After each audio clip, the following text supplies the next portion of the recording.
I've got a German passport, but does that give me security?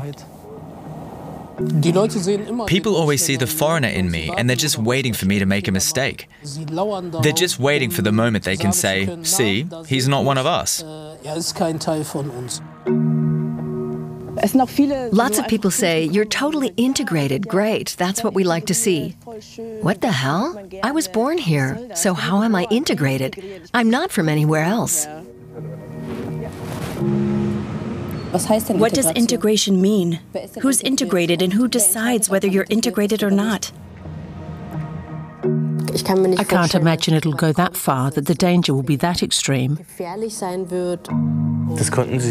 didn't imagine that in 1933 either.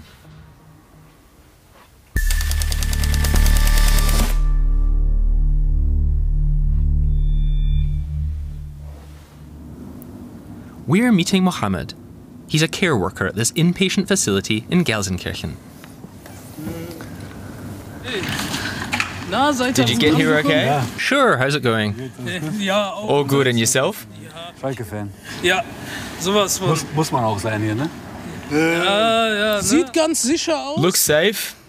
So. Yeah, I know. It looks like something could be coming. Ach, das ja lieb, danke. Ah, that's kind, thank you. The lady's letting us cross. Wonderful, off we go. So, auf geht's. So. We're not making it easy for ourselves today. We're taking the scenic stony path again. Mohamed recently let off steam on TikTok. The AfD wants to chuck me out. My response? I've had it up to here. I work, I pay taxes, I work in care. So I'm doing my bit. I'm helping German people with disabilities. And German people who are old and need help. And that's still not enough. I'm sick of it. Sick of it? We want to find out more. The Ruhrpot's home for me. People are a bit gruff, but once you get to know them, they're really warm-hearted.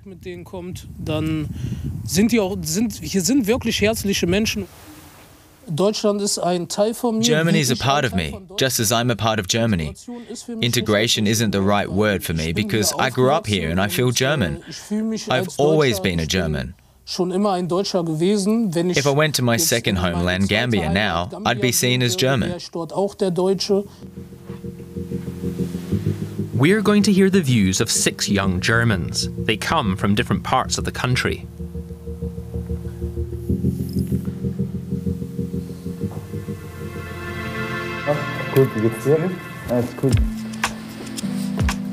What's their take on the current social climate? The debates concerning people just like them? What about the rise of the right-wing populist party Alternative for Germany, the AfD? What does their homeland, Germany, feel like right now?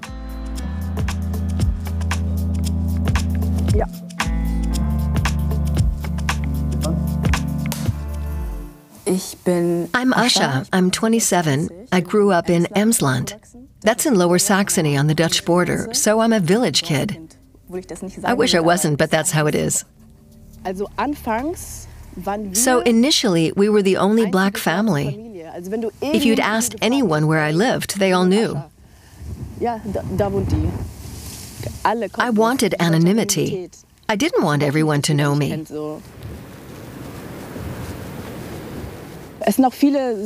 Lots of people say, yeah, you're totally integrated, that's great, blah, blah, blah. What the hell? I was born here, so how am I integrated? I'm not from anywhere else. My name is Mo. I'm 26 years old. My parents come from Iraq. Leipzig's my home. I was born and raised here. I make music in my free time.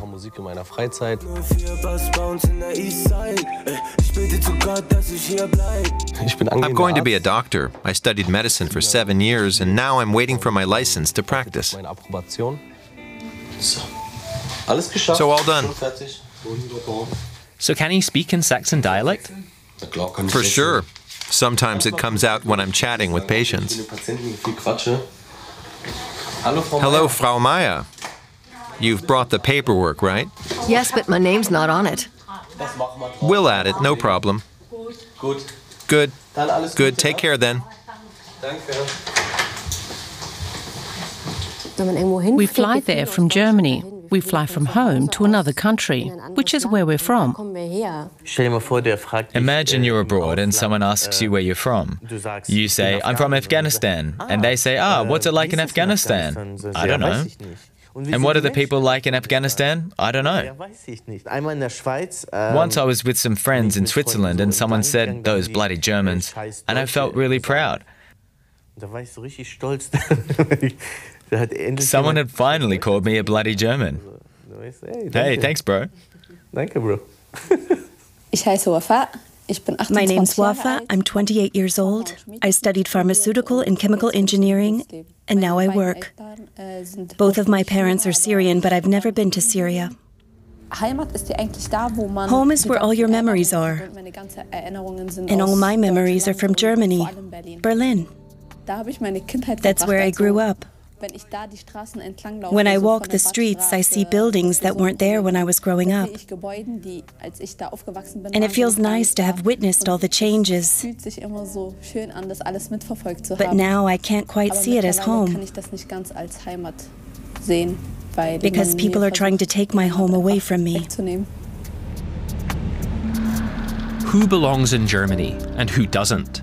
That's the key issue at stake here. In late 2023, neo-Nazis, wealthy corporate donors, and high-ranking AfD politicians met at a Potsdam hotel. An investigative report revealed that they had discussed a plan to deport millions of people of migrant heritage from Germany. News that sparked fear and shock. It didn't surprise me, but it still came as a shock. That they've hammered out actual plans to throw people like me out of here. I've got a German passport, but does that really give me security? 100% security? My children, my children's children, my grandchildren, they'll all look different anyway. At what point are you properly accepted here? I was very, very angry. I wasn't just thinking of myself. I'm thick-skinned. I thought about people like my mum. My mum's old. She's done a lot for Germany. My mum cleaned all her life. I think normal people who work in factories, who work nights, to some extent, we've done more for this country than other people have. Using hashtags like deportation and expulsion, many young people with a migrant background posted videos, some angry, but some with humour. Salam alaikum, AfD. Look what I have here, my German passport, fresh from the state printers in Berlin. I'm not going anywhere. After this video, you won't want to deport me. You won't want to anymore, I promise. I'm fluent in German poetry. They want to deport us all, but flights to North Africa cost €1,000. I think humour is a good way to deal with it, because it's laughable. It's laughable. You're so angry, you have to laugh. We meet Ulrich Kalpenstein, an expert in German constitutional law. What's his view on the far right's deportation plans? You'd have to abolish the judiciary first. That'd be clearly unconstitutional. If you actually wanted to implement such plans, it'd require a coup d'etat. Citizenship is protected in Article 16 of the Basic Law. No German may be deprived of his citizenship. The text is prominently displayed on a glass wall near the Bundestag in Berlin. This provision was added to the Basic Law in the wake of the Nazi era. The Nazis had expatriated tens of thousands of people, Jews, but also other minorities and opponents. Citizenship cannot be revoked. Expatriation is always also a measure of repression. The Basic Law was intended to protect against this. The Potsdam plans to expel Germans are unconstitutional. The AfD has also realised this and is publicly distancing itself. The AfD parliamentarians say the plans only concern foreigners. At the same time, they stand by the agenda laid out at the Potsdam gathering. We will send foreigners back home, by the millions, That's not a secret plan, that's a promise. I read a tweet by some AfD politicians where it said this wasn't just an idea or a secret meeting, but a promise. Of course, statements like that completely threw me. The post was René Springer's. What's his standpoint on the plans on the table in Potsdam in November 2023? Would you have gone if you'd been invited? Why not? So you'd have met with known right-wing extremists and debated plans. That's your categorization, right-wing extremists. And by domestic intelligence. Yes, that office is run by people with a party membership. And quite honestly, it's degenerated into a government protection agency. On the 10th of January, you wrote on X, "We'll send foreigners back home in their millions. That's not a secret plan, it's a promise." Who are you referring to here? We want to restore order to migration policy. We must repatriate people who, under existing laws, shouldn't be allowed to remain in Germany.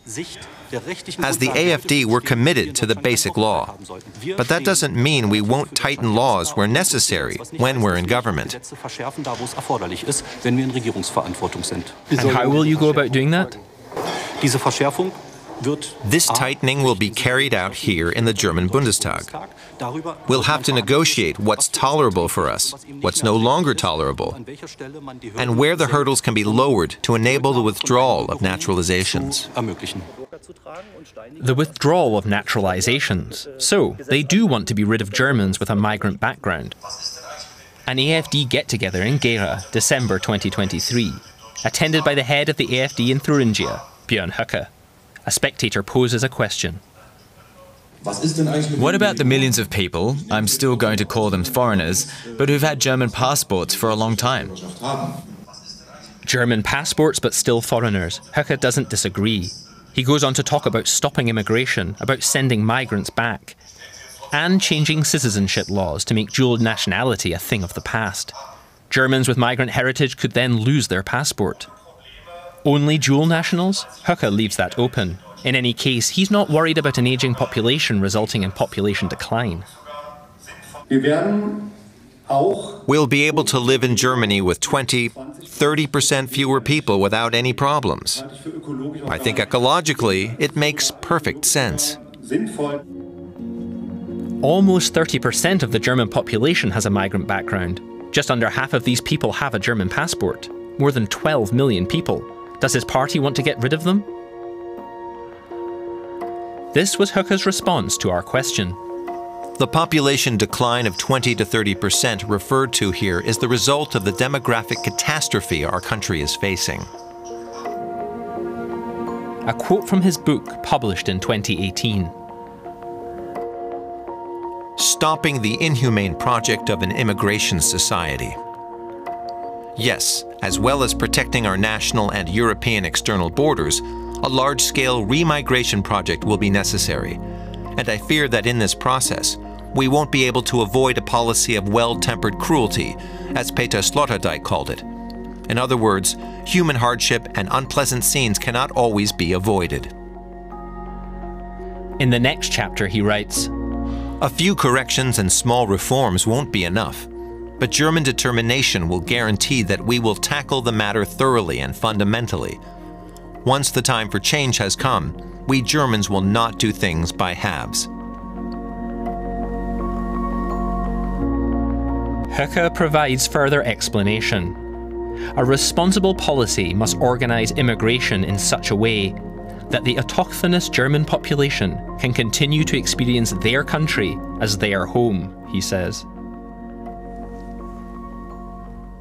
It starts with people like me being allowed to stay. But the AfD won't be happy with that, and there will be comments ranging from "he doesn't behave," as they put it, through to "he doesn't look German."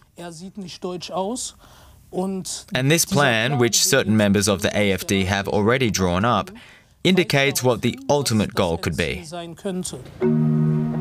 In September 2024, the AfD achieved historic electoral success, securing over 30% of the vote in the states of Saxony and Thuringia. In the latter, it's now the strongest party. Fears of a shift to the right in Germany are growing. I'm feeling increasingly unsafe, something I've not felt before. I sense that the center is no longer the center, but that it's moved to the right.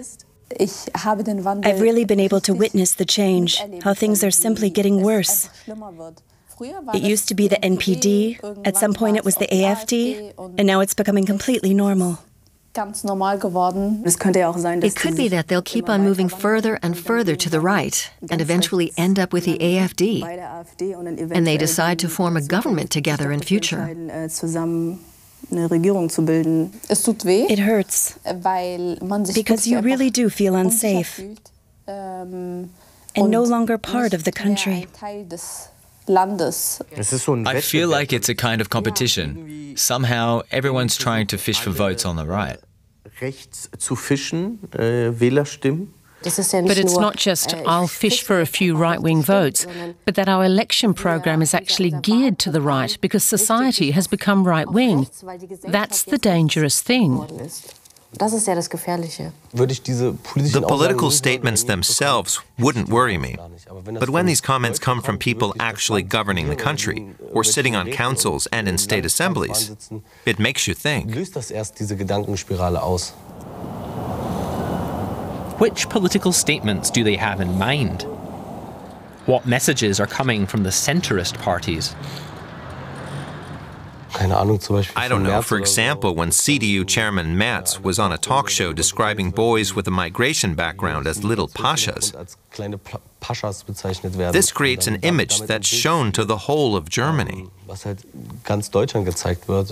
And then they want to call these children to order, and the result is that the fathers turn up at the schools and refuse, especially when it comes to female teachers, that they're reprimanding their sons, the little pashas, a bit. That's where it starts. It sparked huge anger for sure. To use the words little pashas, that's really demeaning and racist. If I was ever disrespectful to my female teacher, my dad didn't accept it. It was really shocking that he just said it off the cuff like that on a super popular program in Germany, that he felt so comfortable calling children little pashas. It just sounds like a far-right slogan. In recent months, CDU leader Friedrich Merz has given more frequent indications of how he wants Germany to be. That's Germany. Just as you are, here together today. It's not Berlin, not Kreuzberg. Germany is a Bavarian festival. I feel that this is a statement where they're referring to all of us. Of course, it makes us feel that we're not part of society. When this kind of view is expressed by one of the largest German parties or by leading party members, of course it's harder than if you're hearing it from an obviously more right-wing party. And this large mainstream party, the CDU, has just presented the draft of its new manifesto. A specially appointed committee spent 2 years fine-tuning it. The outcome is also a departure from Christian Wulff's famous statement 14 years ago that Islam belongs to Germany. The draft now reads, "Muslims who share our values belong to Germany," a restriction that isn't formulated for any other group. Why only Muslims? Shouldn't everyone respect democratic values in Germany? That's it. So, I think that's a statement that's intended to work against a specific group of people. As a Muslim, of course you feel it's aimed at you. You can't then say later, no, it's not aimed at those who are integrated. What does integration mean? Who's integrated and who decides whether you're integrated or not? For me, German values don't include having to drink beer in a beer garden. I can also sit next to Patrick with a Sprite. In Germany, people talk about religious freedom. But when it comes down to it, we're expected to adopt the values of the CDU so that we belong to Germany. Do I have to take off my headscarf now to be German? Friedrich Merz doesn't respond to our interview request. On the sidelines of a parliamentary session in Berlin, we ask other CDU deputies about the draft text in the manifesto. In recent months, there have also been indications from the party that certain people shouldn't be seen as part of Germany.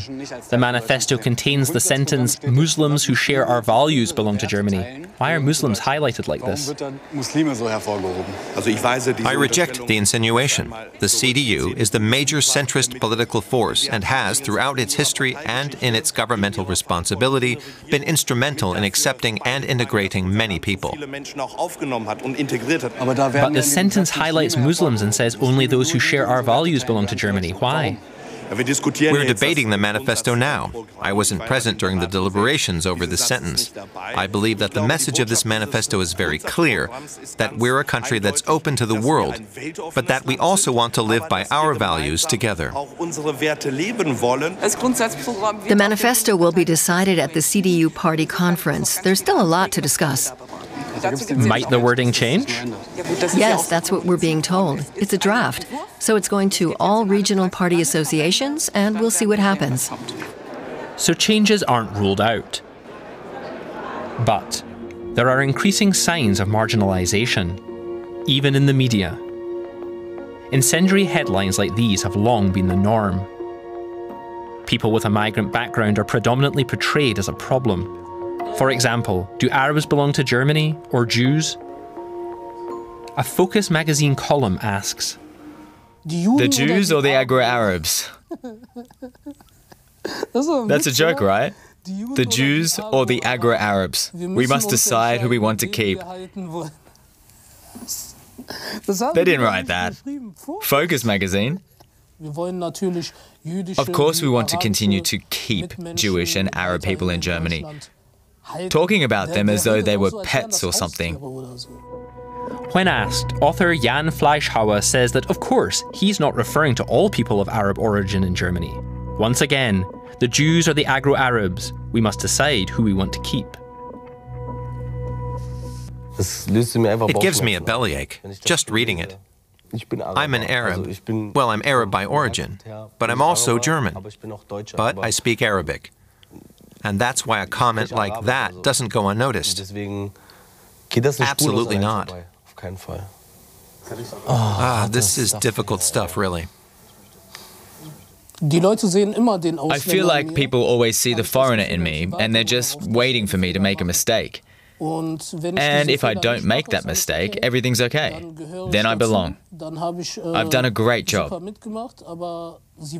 But they're waiting for that mistake. They're lying in wait so they can say, see, there it is. He's not part of us. My feeling is it doesn't matter what you do, you can't belong. And you'll never 100% belong. My sense is that because of what's happening in politics, people feel increasingly able to express their racist views. They feel vindicated, and this is making them bolder. It feels highly dangerous, and it's noticeable on the streets. I hardly know where to begin. The guy sitting directly in front of me on the train, who says he'd like to throw me on the tracks. Or the woman who insults me because of my headscarf and said she'd like to beat me up in front of everyone. And no one does anything. Has society shifted to the right? What can we learn from the latest results of a regular long-term study? For decades, the figures remained relatively constant. Well under 10% were avowed xenophobes, i.e. racist. A further 20% had some racist convictions. 3/4 of the population clearly rejected racism. Now, around 16% have clearly racist attitudes. A further 30% display racist tendencies. Only around half of society clearly rejects racist attitudes. I recently asked ChatGPT, what actually happens when the Nazis come to power? Is there any way to resist? I can't imagine it'll go that far, that the danger will be that extreme. They didn't imagine that in 1933 either. Something happens. that results in a state of emergency. Then you can override all the laws. It happens overnight, and you don't realize what's happening. If the AfD comes to power, the situation will also be dangerous for white Germans who hold a different view. At the very latest, I expect people to be waking up to this now, not to be saying again when it's too late, hey, we were all okay with it. And that's what happened early this year. Mass demonstrations across the country against right-wing extremist enemies of the Constitution and their expulsion fantasies. It warmed my heart, because although I feel German myself, I often feel that Germans don't see me as such. And these rallies showed me that there are a great many Germans who won't tolerate this kind of mindset.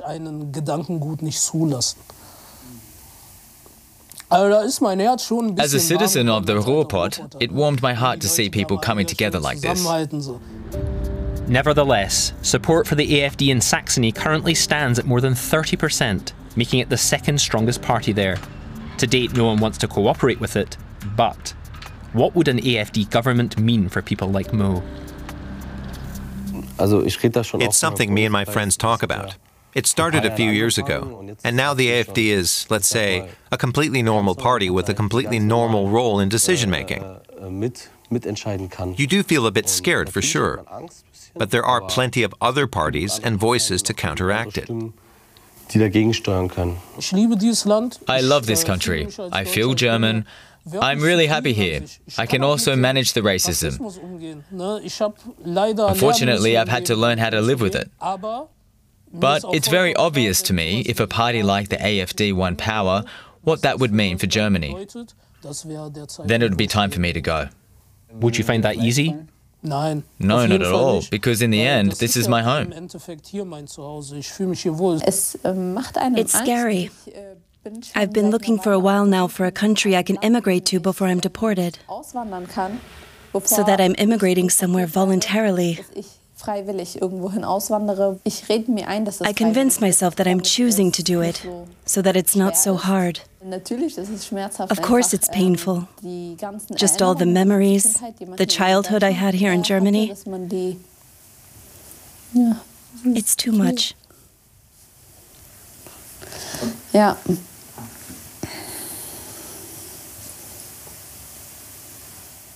Why do I have to ask myself this question? Why do I have to grapple with it? Why am I sitting here? That it's even necessary to talk about it, or that I have to rebel against it or voice my opposition to it. I have no idea where I'd go, to be honest. I see this as my home, and I'll fight to stay here because it's all I know. I'm staying here, no question. They'll have to put me in handcuffs and drag me out. But I'm not even thinking that far ahead. I'm staying right here.